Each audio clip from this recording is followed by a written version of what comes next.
Hello and welcome to Patrick's Models and Transport. So this is episode 1 of the Airfix railway station or Airfix Booking Hall. It's called the Airfix Booking Hall in 00 scale. It can be a 00 scale, but it is 00, but it could even be HO. It is 00 by the look of it, but it could be either.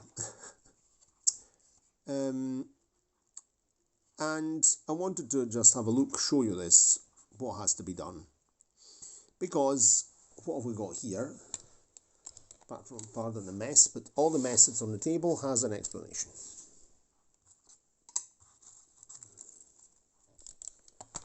Okay, right, here we are, and here's our booking hall.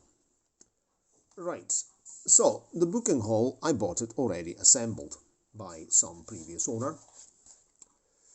And we can see, let's see if I have a pointer. This pencil will act as a pointer very well. The doors have been all fitted, the window frames have been fitted, but the window frames have been fitted inside out, because this is the other side, okay, right, there we are.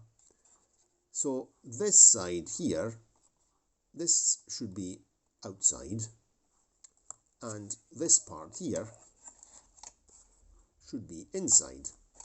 Looking, there you go, let's see here.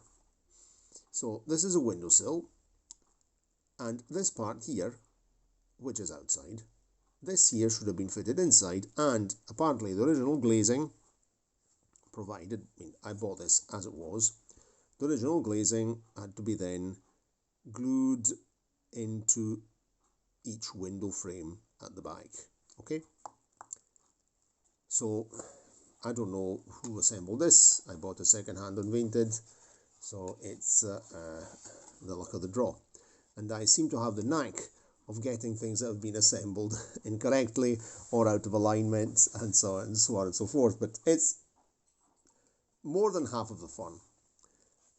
I will be assembling 3 DAPOL kits, which are ex-Airfix, from scratch, new, bought them on Vinted, so I'll build them myself. There won't be any complications because I'll be making them myself, following the instructions. So how various thoughts on this job. So if we look carefully, you can see that there's a lot of cement has been used here. In fact, just now I was having a private chat with Ian, Bugler 75, considering whether to stick this thing in a freezer and then try and dismantle the windows using a modelling saw, which I do not have. I've only got the cutter at the moment. I have to buy that. But there are 2 problems. First of all, if you look carefully, there's a lot of cement has been used here, generous amounts, and really the frame and the wall have cemented together, they've bonded together, they're melted together. So the risk is, even here, look at that, it's all one piece. The risk here is that I end up destroying the thing or cutting it out and it turns into another disaster. So what's the plan? The plan is to use this, to make the best of this mistake to my advantage. Because if I had been building this kit here, of course I would have built the building. I would have probably even made it straight. This is all warped here, look at that, that's all not out of alignment. Okay, doesn't matter. But I don't know where this was kept. Maybe it was kept close to a source of heat. Who knows, it's second-hand stuff. It's not really perfect, but it doesn't really matter. And so first, assemble the walls, paint the walls, paint the window frames separate, glue the window frames in properly, so this part inside, and that would be like the outside, and then at the end fit the glazing. So that would be the intelligent, normal way of doing things. Intelligent. The logic way.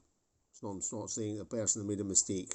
As I often say, as I usually say, these are mistakes typical of younger modelers, and we've all made dreadful mistakes when building models, like those when we were young at the beginning, like the row of shops, the Jouef shops I fixed. That was quite, it was very much the work of a young modeler, and we've all made really awful things. Abstract art, not modeling. Okay, so anyway, this would be the logic way of doing things, and that way you don't end up having to paint the walls, for example, brick red, which is my idea. I'm going to paint them brick red, sort of weather it as well, because the bricks are nicely moulded, so why not have brick red?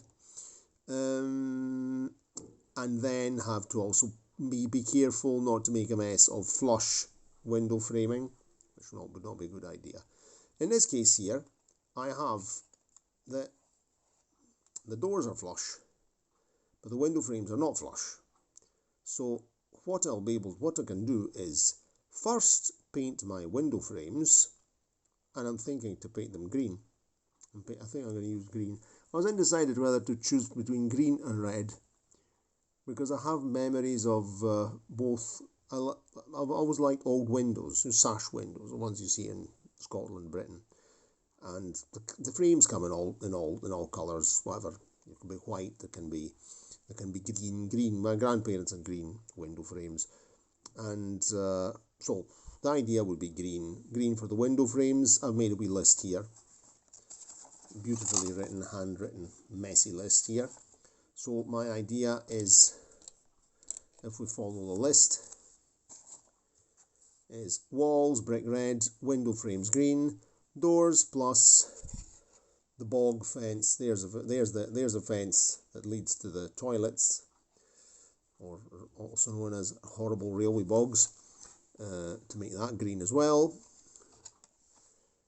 Gutter downpipes, the gutter downpipes, to paint them green. There's one there, and there's another one over here. And maybe I could even paint the gutters green on the side here. I don't know. I'll have to have a look at more photographs to see what colour to paint the gutters. Canopy roof, which is here. Canopy roof, a bit too close, sorry. Paint that grey. I would paint that grey. It could either be grey or it could be silver. So a silver paint, zinc to stop it rusting, or a matte, or a grey. Canopy roof grey, and then we have the valance here at the front, which I've seen on many stations is to be painted white. So I could paint the valance white. That would look nice, give it a touch of brightness.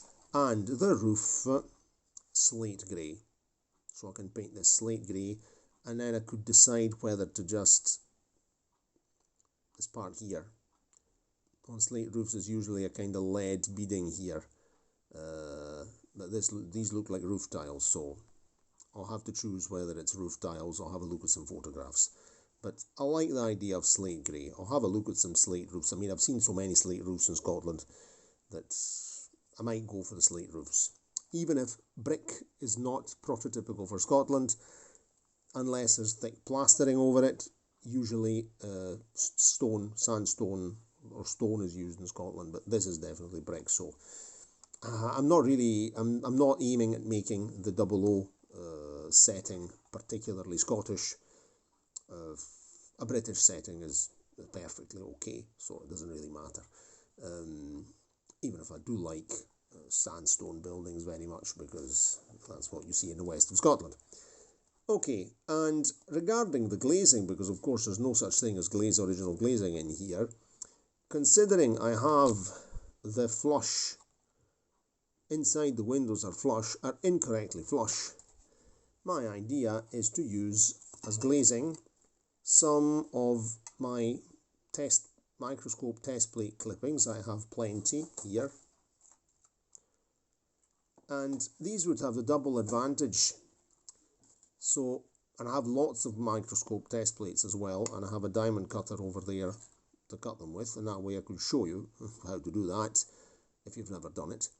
And I could, by using proper glass, make some of the walls a wee bit more straighter, you see, because that's really warped, and give it a wee bit of structural rigidity. Also, I find that proper glass reflects the light very well. It's very nice, so the effect is. And just to show something else, I mean, how to use proper microscope test plates for your modelling, how to cut them, and the techniques. And the other thing, going back to what we were talking about, sticking this in the freezer for the glue to become brittle and then remove the window frames, there's also another problem. If you look carefully, this plastic is quite flexible. It's quite a soft plastic. And if you remember, if you've watched the videos about the Jouef signal box, I could add a link. I could add the link of the playlist in the description box of this video. That went in the freezer and was able to dismantle practically everything, but I wasn't able to dismantle the two main walls. Why? Because the floor of the building, the signal box floor, is made of a flexible plastic. While the walls are brittle, everything else is brittle, that floor is a soft plastic, made in soft plastic. And there was no way I could get those walls off. It was impossible, absolutely impossible. So I had to leave the two main walls in place. The two main walls were out of alignment, and I had to correct the alignment, and that was actually good fun. I enjoyed doing that. It was a great job. I really enjoyed that signal box renovation work, and fixing the alignment and reconstructing and painting. That was good fun. I really enjoyed myself. There was a period also where I couldn't really take the layout out, and so it was really good fun. It was great. I can't even remember when I did it. Last spring. I can't remember, honestly. But it was really a very nice job. Okay, so that's the plan, and you can see by the shine, I've already given this a coat of Vallejo surface primer.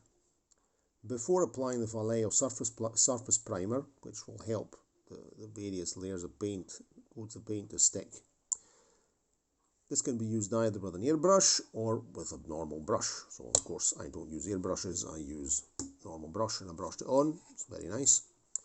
And